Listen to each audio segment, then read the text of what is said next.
Hi, this is Linda, and this is Boomer Therapy. Today I got a riddle for you. What do lava lamps, whiteout, bubble wrap, and Sharpies have in common? Well, come along. Let's find out.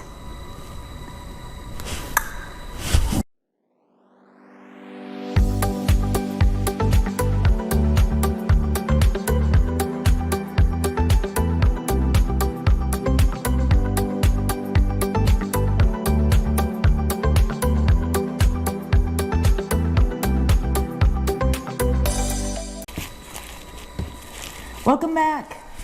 My name's Linda. I'm a boomer, and this is my therapy. Hopefully that I could help you. Maybe it'll be your therapy too. I'm hoping that maybe you learn something. Today we've got a riddle. So what we're going to look at is how lava lamps, whiteout, bubble wrap, and Sharpies, what do they have in common? All of them have in common that they are inventions from the 60s. And so let's start out with whiteout. Most of you, unless you are, maybe have never worked with getting rid of a mistake that wasn't on a computer, used whiteout. When we were young and typists, before whiteout changed to these little strips, this was the coolest stuff since sliced bread. It started out in the 50s, but didn't actually come out until the 60s. There was a woman who was a secretary.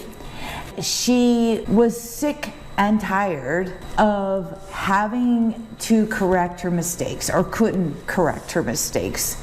So she started thinking, because she was a painter, and she knew if she made a mistake with paint, all you had to do, you take paint and you just paint over it.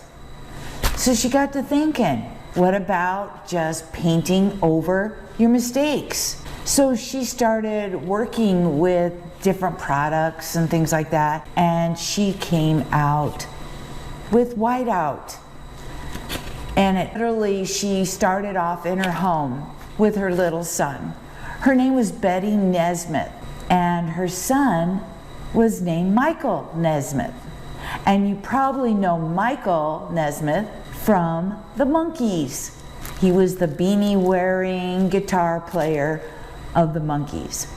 But anyway, she made so much money off of this little invention. It's so amazing how something like this can make you a millionaire. So now let's take a look at bubble wrap. Bubble wrap is kind of interesting. These two partners got together and they wanted to invent this kind of cool, because this is the 60s now, this cool wallpaper. But the problem is that they kept getting these bubbles in this cool wallpaper that they were inventing. So they started working on maybe they can do something else with this bubbled, sealed stuff. They tried to make a lot of uses for it, but nothing really stuck until they hit gold. And how they hit gold is IBM at that time came out with their new computer, and they needed a safe way to ship their computer. And guess what?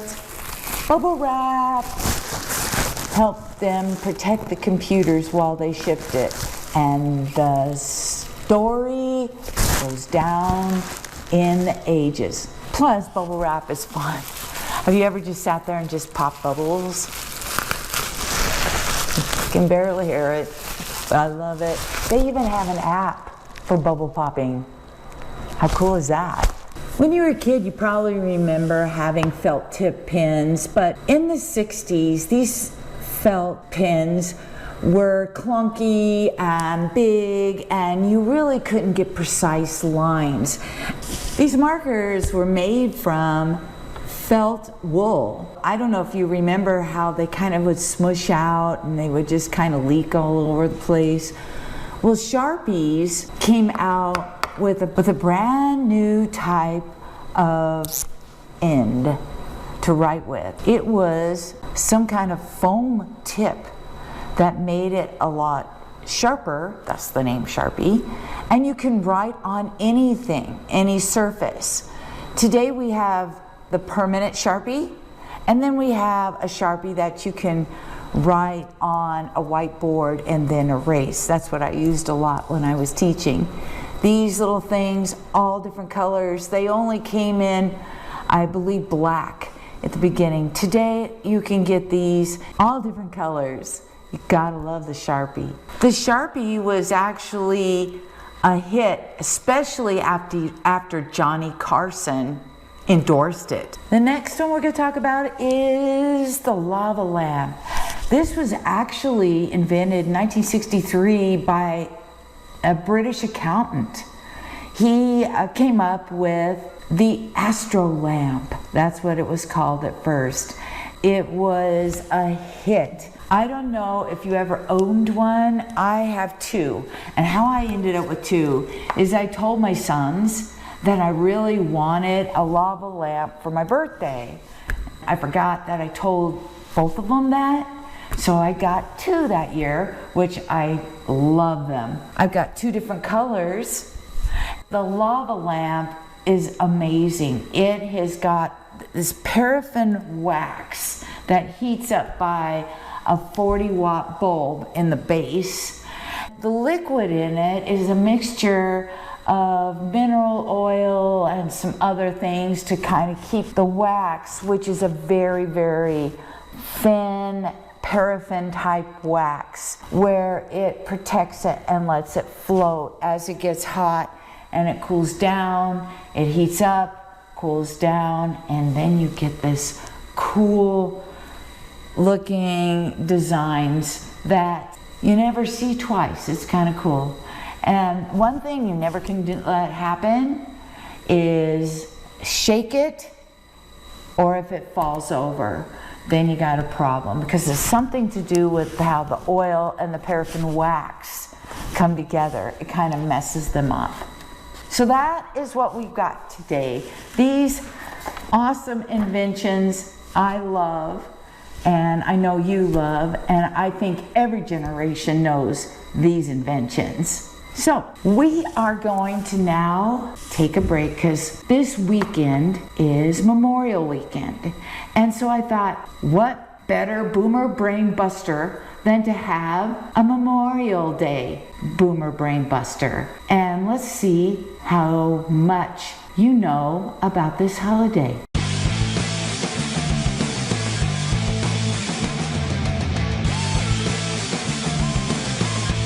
We just get caught up in what Memorial Day really means. We kind of think of it as get together with your families and friends, hot dogs, hamburgers, even all the car sales and all the sales that the stores are having. And we forget what the true meaning is, that it's an American holiday honoring the men and women who died while serving in the U.S. military. Let's just test your knowledge on Memorial Day. So number one, what was the year that Memorial Day was first observed? Was it A, 1868, B, 1845, C, 1968, or D, 1945? If you said A, 1868, you are absolutely correct. Now, most historians cite that why they picked May 30th in 1868 as the first Memorial Day is that they believe that was because there was no anniversary of any particular Civil War battle that they could see. Number two, which event traditionally takes place on Memorial Day? Is it A, Kentucky Derby, B, Tour de France, C, Indianapolis 500, or D, MLB All-Star Game? If you said C, Indianapolis 500, that's correct.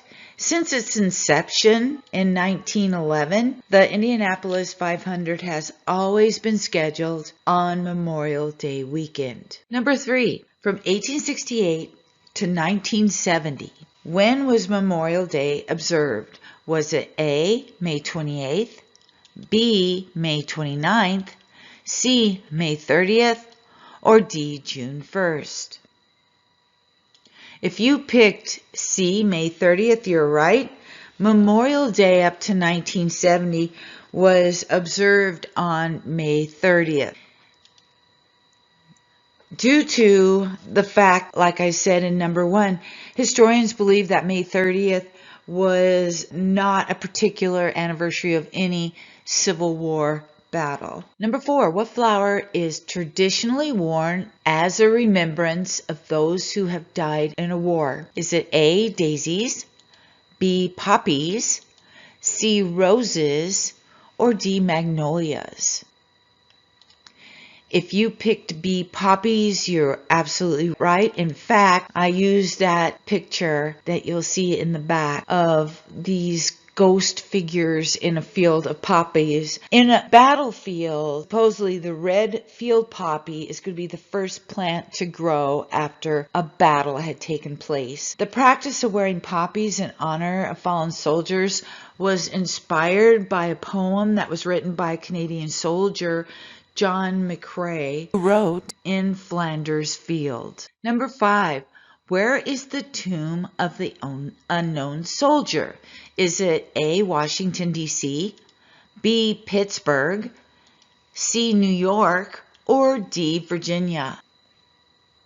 If you picked Virginia, you're absolutely correct. The tomb of the unknown soldier is located in Arlington National Cemetery, a U.S.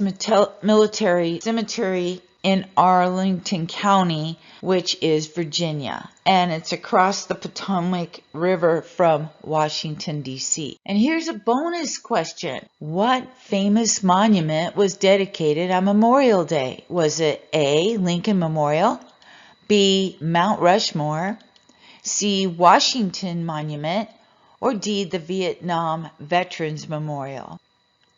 If you pick Lincoln Memorial, you're absolutely correct. Now, this is kind of interesting. The Lincoln Memorial was dedicated on Memorial Day in 1922. Urban legend says that Lincoln is signing, like in sign language. It hasn't been confirmed by park officials, but many of them notice that Lincoln's hands represent an A and an L in sign language. It might not be what the designer intended, but there is a pretty compelling evidence. So if you take a look at his right hand, you will see that it's in the shape of an L, even though it's grasping the chair he's sitting in. And in his left hand, it's an A, sign language A. I don't know. It looks like it could be, but who knows what the intention was. Another different thing is if you've never seen it, this is the Abraham Lincoln Memorial. It has 36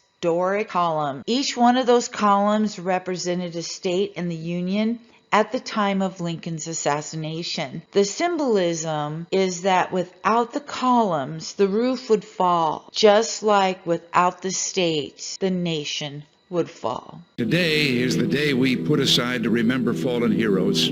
It's a day of thanks for the valor of others, a day to remember the splendor of America. It's a day to be with the family. Parents will be going to the town parade, and the young ones will sit on the sidewalks and wave their flags as the band goes by, because today is a day to remember. Thank you so much for all the men and women who lost their lives protecting this country. I want to thank all of our military for protecting our rights, our country, and for being there for us. Thank you very much. Now, the next thing I'd like to do is a little different. It is astrology. Okay, before you judge, astrology is kind of awesome. I really like it. It does explain a lot of things that I really never knew, before, and we are in the zodiac sign of Gemini.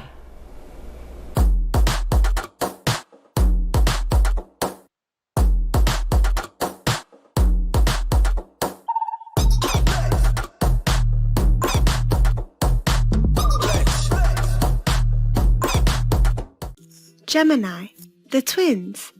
Gemini are highly intelligent and clever. They're witty, charming, and naturally flirty. Gemini are flexible, but also superficial, since they can be flighty, emotionally distant, devious, and somewhat two-faced. Their two-facedness comes from their desire to please everyone. Overall, though, Gemini are interesting people with great enthusiasm who will always bring a good time with them wherever they go. Okay, so Gemini is the third sign of the zodiac. It's symbolized by the twins. The element for Gemini is air. There are 4 elements. There is air, water, fire, and earth. And so Geminis are air. I'm just going to give you a little extra something that you didn't just see in that video.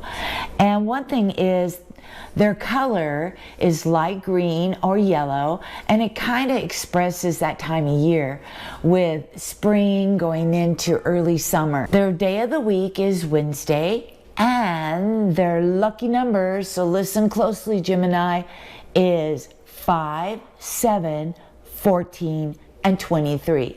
So if you are a lottery player, maybe you want to consider those numbers. So I'm going to also tell you a little bit of who Gemini is most compatible with. Remember, the signs that have the same elements, like Gemini being air, will usually be very compatible with other like zodiac signs that share the air element. So a couple of them that the Gemini tend to get along with is the social flirtatious Libra, which is an air element. They're September the 22nd through October 23rd, and the loving intellectual Aquarius, which is January 20th through February 18th. So those are 2 of Gemini's people that they get along very well with. Now, let me tell you ones that maybe Geminis don't.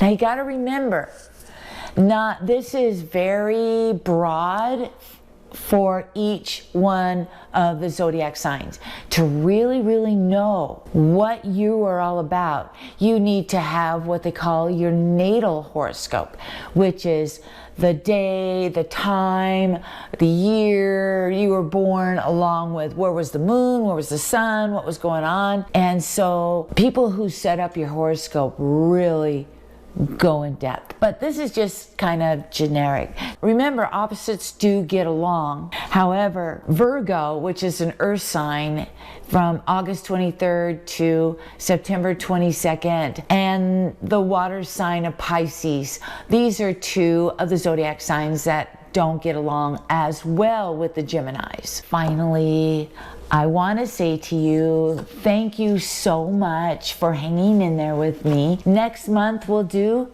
Cancer. If you would like to look more into your horoscope, go to instyle.com. They have all kinds of stuff, even what you wear, what you should wear for your sign. All kinds of stuff. It's really cool. Please don't forget to subscribe and ring the bell.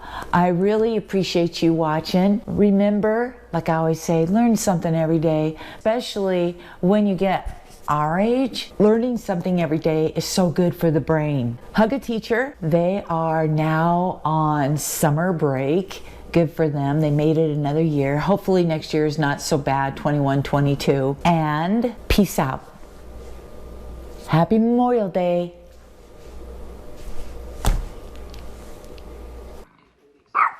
Down, Gracie, down.